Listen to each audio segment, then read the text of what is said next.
Y tenemos con nosotros hoy a Lourdes Reyoso. Lourdes es psicóloga clínica y sexóloga, directora mundial de salud mental de Convive. Y yo quiero hablar de un tema que es todo el tema de la ley trans. ¿Qué es eso de la ley trans? Bueno, la ley trans es una ley en la que lo que se dice es que uno es aquello que se autopercibe. Es decir, actualmente estamos quitando del manual de trastornos psiquiátricos el trastorno de disforia de género y lo que estamos diciendo es que no es un trastorno y es verdad que hay casos, unos porcentajes mínimos en los que esto puede ocurrir. Sin embargo, en la ley de género lo que se dice es que un niño desde su más tierna infancia puede identificarse, autopercibirse como de un género diferente al que coincide biológicamente y lo que hay que hacer es acompañarle para que haya una transexualización, ¿no? ¿Qué ocurre?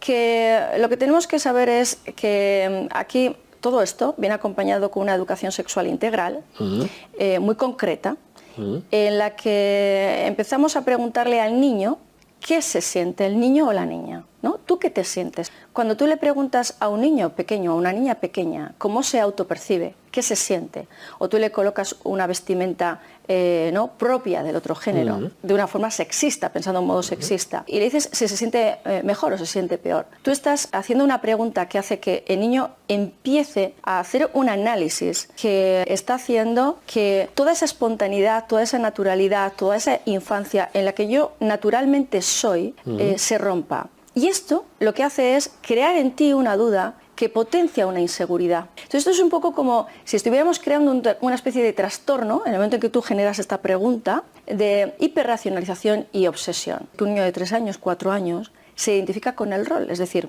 un niño se pone disfraz de Superman y dice: mamá, papá, soy Superman. A una niña le gusta jugar a fútbol, ¿no? Y somos sexistas y lo que decimos es que los balones son para los niños, pues la niña dice, pues yo soy niño.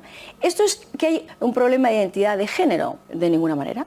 Hay que ayudarle a una terapia afirmativa, que es esa transexualización, de ninguna manera. Lo que tenemos que hacer es simplemente que ellos jueguen y que se identifiquen con el rol que ellos quieran, no confundirles, no pensar que porque una niña le gusta ciertos roles, ciertos juegos, tiene ningún tipo de problema, ni necesita transexualizar de ninguna forma, sino entender que la niña se está identificando con los roles de los juegos de los niños, que puede decir yo soy un niño, y hay estudios donde se ve que en un 80% de los casos donde una niña dice ser niño o a la inversa, en un 80% esto remite sin que nadie tenga que hacer absolutamente nada. Lo que nos dice la ley de género es que cuando vemos que una niña tiene estas conductas de niño o un niño estas conductas de niña, fijaros qué retrógrado es esto, qué sexista es.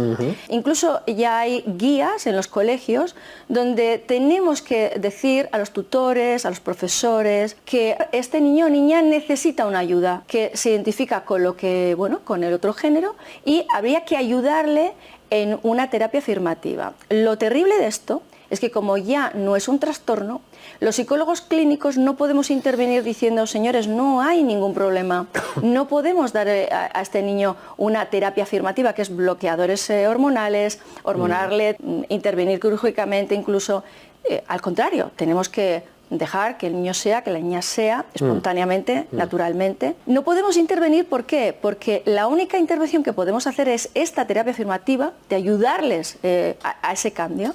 Y sin embargo, si le decimos, esto no tiene por qué ser un problema de identidad de género, se nos puede incluso denunciar, en algunos países ya ha ocurrido, diciendo que estamos haciendo terapias de conversión, que es aquella terapia que se hacía con los homosexuales. Efectivamente, ¿no? Entonces fíjate que nos quitan de la ecuación, incluso se nos amenaza, simplemente por tratar de prevenir y de ayudar a los niños. Esta es la gran perversión. O sea que a mí lo que me da la sensación es que todo esto cumple con un objetivo, que va más allá del día a día en los colegios, ¿no? Estamos creando problemas no solamente con la ley trans, ahora por ejemplo la educación sexual integral, ¿no? Que se está aplicando en los colegios, está hipersexualizando a los niños, está dándoles una información para que los niños no están preparados. Yo suelo decir que esto es como intentar poner a un niño de pie antes de que tenga su esqueleto formado para poder caminar, como si pensáramos que yo le ayudo a un niño porque le digo quién es el ratoncito Pérez y le digo quiénes son los reyes, es decir, le dejo sin infancia. Lo que podemos ver es que incluso no estoy esperando a su propio deseo, ¿no?, de experimentar y de conocer. Es decir, yo le empujo a un niño a una información para la que no está preparado. Luego, para mí esto, lógicamente, es un tipo de maltrato, es decir, es un tipo de abuso a la infancia. Y lo que tenemos que decir es que todos estos lobbies, ¿no?, el lobby LGTBI, en el origen está con la asociación NAMBLA, que curiosamente es una asociación que quiere legalizar la pedofilia. Entonces, quizá no hay casualidades en el mundo. No hay casualidades.